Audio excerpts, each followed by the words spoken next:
ये प्रांशुल जी का पहले आप लोग एक बार पासपोर्ट देख लें। अच्छा, आपने कनाडा से एजुकेशन किया हुआ है? कनाडा में आपने क्या कोर्स किया था?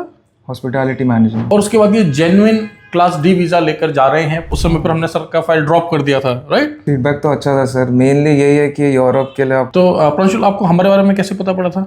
एक्चुअली मैंने मिनिस्टर ऑफ एक्सटर्नल अफेयर्स के लिस्ट आती है ऑनलाइन, तो उसके थ्रू मैंने आपको पहले देखा। क्या बात है। और भी बहुत सारी वैकेंसी चल रही है दोस्तों। आप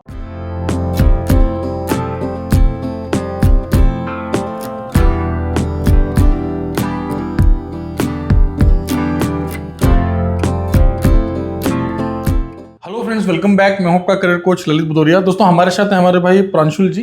ये प्रांशुल जी का पहले आप लोग एक बार पासपोर्ट देख लें। और अब जो मेन चीज़ है वो है इनका बुल्गारिया का class D Schengen visa, right? Bulgaria Europe का क्लास डी शेंगन वीज़ा। तो जान लेते हैं। प्रांशुल, पहले तो ये बताएं कि आप कहाँ रहते हैं, क्योंकि आपका बर्थ तो इसमें उज्जैन मध्य प्रदेश का है। साहब ने बताया कि साहब पोस्टेड थे उस समय पर वहाँ पर। तो अभी आप कहाँ रहते हैं? अभी करंटली मैं गाजियाबाद में रहता हूँ। गाजियाबाद में रहते हैं। थोड़ा सा अपना क्वालिफिकेशन और वर्क एक्सपीरियंस के बारे में बताएंगे? सर, मैं एक्चुअली इंडिया में कुछ साल काम कर रखा हूँ और मैं कुछ अलग कंट्रीज अब्रॉड भी जा चुका हूँ स्टडी के रिलेटेड। हाँ, अच्छा, आपने पढ़ाई बाहर से करा हुआ है, राइट? बाहर से कर रखा है। यूके से है आपका क्वालिफिकेशन? नहीं, कनाडा से। अच्छा, आपने कनाडा से एजुकेशन किया हुआ है, राइट? कनाडा में आपने क्या कोर्स किया था? Hospitality management. वाह, ग्रेट। सो प्रांशुल ने देखिए कनाडा से एजुकेशन लिया है। बहुत सारे इंडियंस जो हैं ओवर्स जाके पढ़ते हैं। So he is a brilliant candidate we have. Okay Pranshul, उसके बाद में इंडिया में आपने कितने टाइम तक काम किया? इंडिया में ऑलमोस्ट 2 years का मैंने एक्सपीरियंस कर रखा है। Right. So after coming back इन्होंने यहाँ पे जो है काम किया। अब आप सबसे पहले तो ये समझिए कि कितनी अच्छी फैमिली बैकग्राउंड से ये आते हैं, क्योंकि इनके फैमिली ने इनको ये संस्कार दिया कि आप बच्चे में पढ़ने जा रहे हो, पढ़ो और फिर वापस भारत आ जाओ। कहीं पे इलीगल स्टे वगैरह करने की कोई ज़रूरत नहीं है, ठीक है? और अब ये भारत में आए, इन्होंने 1-2 साल थोड़ा सा काम सीखा और उसके बाद ये जेन्युइन क्लास डी वीज़ा लेकर जा रहे हैं प्रॉपर प्रोसेस के थ्रू। सही बोला ना सर? Yes, sir. ठीक है। तो प्रांशुल, आपको हमारे बारे में कैसे पता पड़ा था? एक्चुअली मैंने मिनिस्टर ऑफ एक्सटर्नल अफेयर्स के लिस्ट आती है ऑनलाइन, तो उसके थ्रू मैंने आपको पहले देखा। क्या बात है। उसके बाद फिर देखो, इसको बोलते हैं कैनेडियन एजुकेशन सिस्टम, ठीक है भाई?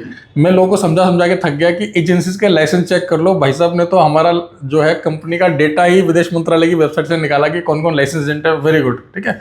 और आज उसका ही रिजल्ट आप देख रहे हैं। और ऐसा नहीं है कि बहुत इजी रहा प्रोसेस। इससे पहले सर ने एक जगह और अप्लाई किया था, वहाँ पर शायद कुछ डिले हुआ। उस समय पर हमने सर का फाइल ड्रॉप कर दिया था, राइट?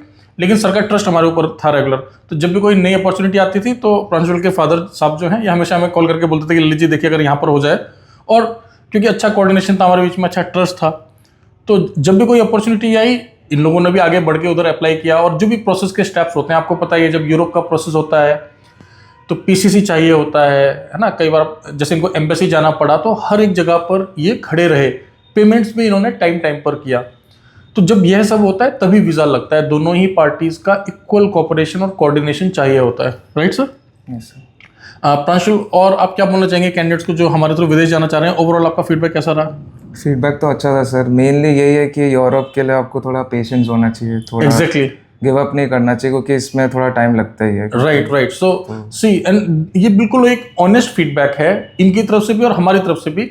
अगर आप यूरोप के लिए अप्लाई कर रहे हैं 2025-6 में, इंडिया से कर रहे हैं या हमारे दुबई के ऑफिस से कर रहे हैं, और आप इंडियन नेशनल हैं, नेपलीज नेशनल हैं, या फिर किसी और देश के नागरिक हैं, प्लीज़ आप टाइम कंसिडरेशन को जरूर लेकर चलें। आप साथ में कुछ ना कुछ काम करते रहें या कुछ ना कुछ सीखते रहें, जिससे कि आपका जो टाइम है वो वेस्ट ना हो। क्योंकि यूरोप के प्रोसेस में आज की डेट में 5 to 7 months लगना एक एवरेज बात है, स्पेशली अगर शेंगन कंट्रीज की बात करी जाए तो, राइट? ठीक है सर, आप कुछ बोलना चाहेंगे? मैं ये कहना चाहूँगा, आपने जो यूएस है जी, कॉन्ट्रामेंटस जो है एक बहुत अच्छा एजेंसी है, रेप्यूटेड एजेंसी है, रिकग्नाइज यूनिवर्सिटी है, इंस्टीट्यूशन है, एजेंसी है जी, and I have seen also इनके जो आपके वर्कफोर्स है, जी, they all very much helpful, very cooperative and मतलब वेरी केयरिंग ऑल्सो। कोई भी प्रॉब्लम होती है हमको रिवाइट बैक करते हैं, हमको टाइम टू टाइम को रिमाइंड भी करते रहते हैं, बताते रहते हैं कैसे।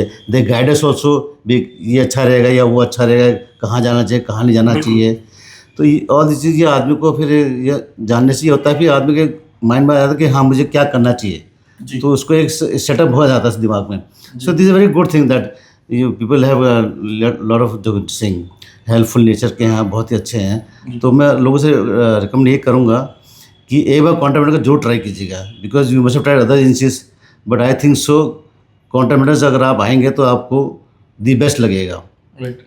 तो आई और विश सर ऑल द थोड़ा गुड। सा अपना अच्छा रहेगा अगर आप हमारे फॉलोअर्स को थोड़ा सा ये बताएंगे अपना भी एक्सपीरियंस, क्योंकि साहब एज अ सिर्फ पेरेंट नहीं बोल रहे सर, अपना भी थोड़ा सा बैकग्राउंड बताइए ना, आपने कहाँ पे क्या सर्विस किया है? जैसा मैं तो ऐसा था कि I did my initial schooling from Sherwood college Nainital. अच्छा। उसके बाद then I came to Delhi university. I did my graduation from SRCC Shri Ram college of commerce. Sherwood Nainital, then university of Delhi, हाँ, राइट। sure. आप सर का क्वालिफिकेशन देख लीजिए इनके फादर का। Shri Ram college of commerce से मैंने बीकॉम ऑनर्स किया था। Right. And after that I went to XLRI, so I did my post graduation honours diploma in personnel management industries. उसके बाद then I join HMT initial stage में।